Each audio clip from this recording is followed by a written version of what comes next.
Hi, myself Rachna from Rachna Autism Care.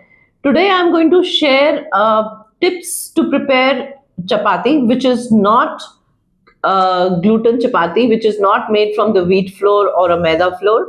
We are going to use various other flours like sorghum, which is jawar, and nachini, which is ragi, and amaranth flour, which is rajgira atta.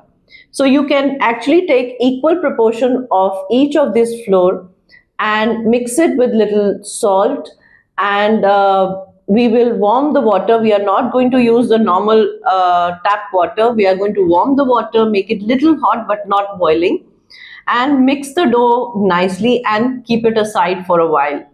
And then we can make it a dough out of it. Keep it aside for 5-7 minutes, and then you're ready to go and prepare a dough, and you will have you will be ready with chapatis or roti, which will be gluten free and more healthy, as ragi is very high in iron and amaranth flour is very high in calcium. So these two flours are going to make a hell a lot of change in the bringing about more nutrition, and they are good. They are they are also gut friendly. So they will bring a more change in your child. Plus, we will be able to remove wheat from the diet. Thank you.